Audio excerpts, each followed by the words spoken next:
Dear Natalia, ladies and gentlemen, good morning. Within the limited time available, I will try to fit in brief, not to educate you, how to handle the real estate transactions with confidence. Allow me to leave out of this talk the natural talent of deal maker, because I strongly believe that this is one of the aspects that entrepreneurs would like to always have in their agenda. And also, obviously, I cannot go through and educate you in terms of technicalities. But to me, the two main aspects of making you feel more confident when it comes to real estate transactions is first,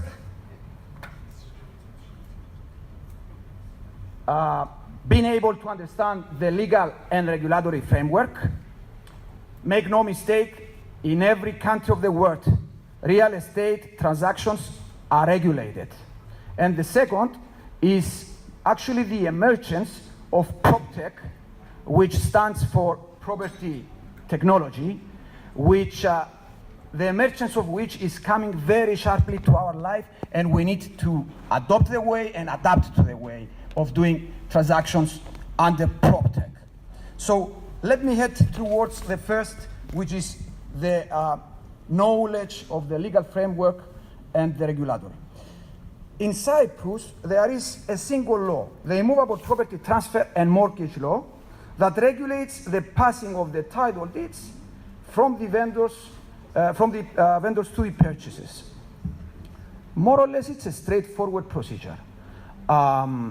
You have to appoint a lawyer. The lawyer will go through a due diligence of the title deed. That's the legal due diligence for the legalities of the title deed.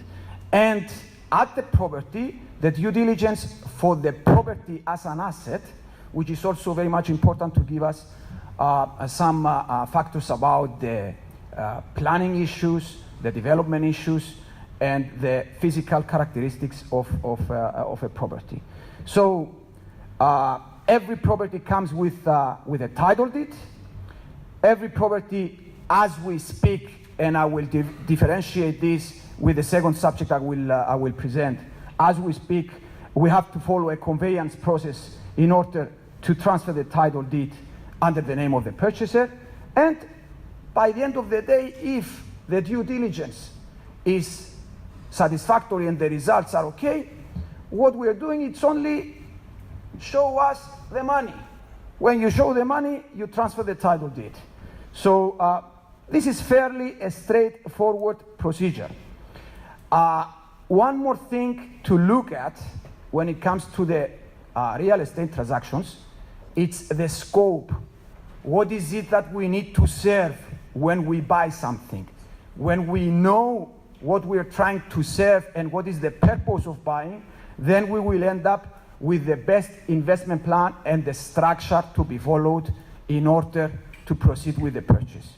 For example, if someone would like to buy a house for his family, the wiser option is to buy it under his name or under a trust. It's more flexible, it maintains the legacy, it's even tax efficient. Whereas if someone would like to buy to rent in order to have some income from rents, the best vehicle, not to explain this in detail now, would be a corporate vehicle. So you have to incorporate a company and you buy the property under the name of a company, and then you have also the tax efficiency, and most important, you don't have personal liabilities, so you minimize risks, which is also something to be considered. Now let's come to some hidden terms within a contract. I see in the audiences some developers.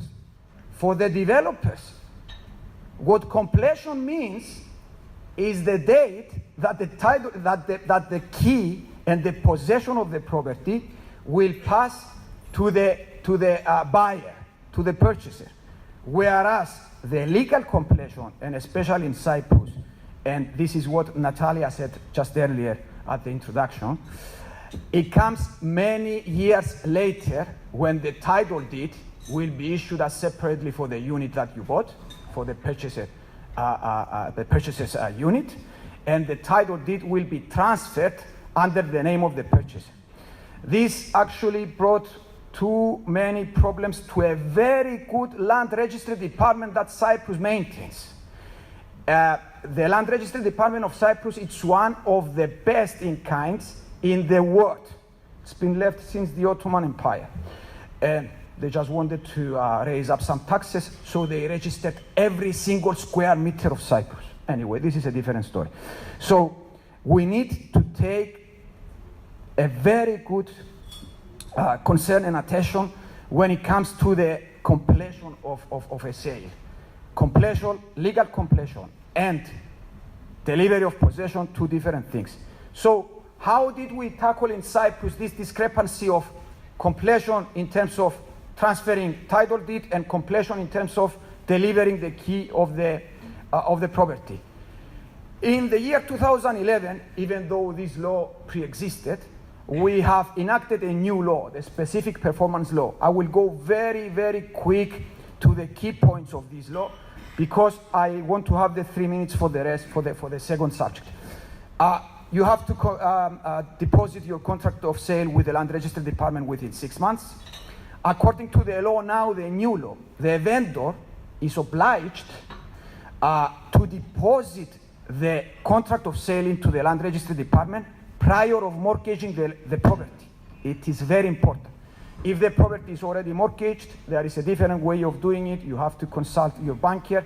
You have to even pay maybe a proportion of the loan to the mortgagee, and then you have the same rights as if you were preceding to the deposit of the contract of sale from the mortgage.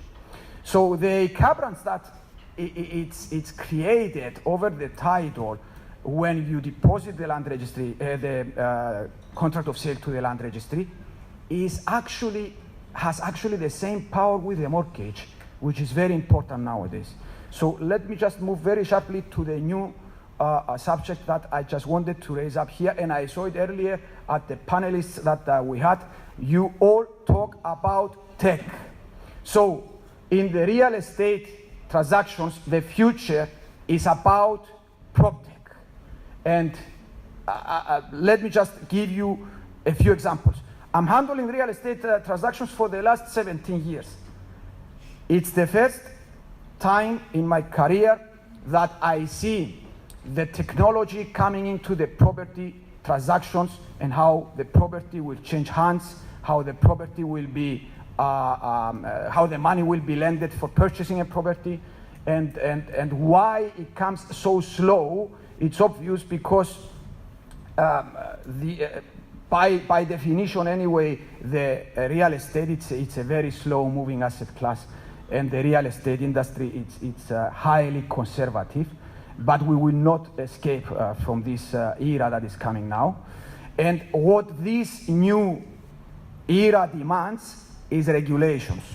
Currently, actually, thousands of clever people are working on this new technology in topics like the fintech, like the smart real estate, like the sharing economy, like the blockchain and artificial intelligence. And all this will have to be addressed by law. We are working now in Cyprus on certain new laws that will regulate this new era, this new way of doing transactions in Cyprus. And whoever adopt and adapt to the new way of doing transactions in real estate will be the one to feel more confidence, will be the one to gain out of this. I have only 40 seconds, so I will keep my 10 minutes. The lending procedure will change, the payment procedure will change, even the wealth management, the money transfers, everything. But of course this, you see it even today. I mean, for a property transaction, you need to go through all these sub-transactions. And really, the title, it doesn't represent what I just wanted to say, traditional versus PropTech. PropTech will come only to continue the traditional way of doing transactions, but it's going to give us ways out of the limitations that the property has now as an asset. The property as an asset, it's difficult to be traded. It will be different to be traded through some platforms that will be trading immovable property.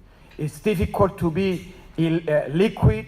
It will be much more liquid. So, as a conclusion, knowing the legal framework of the country you are working in, knowing the regulatory framework, and at the same time adapt and adopt the new ways of doing transactions, which it's a one-way road.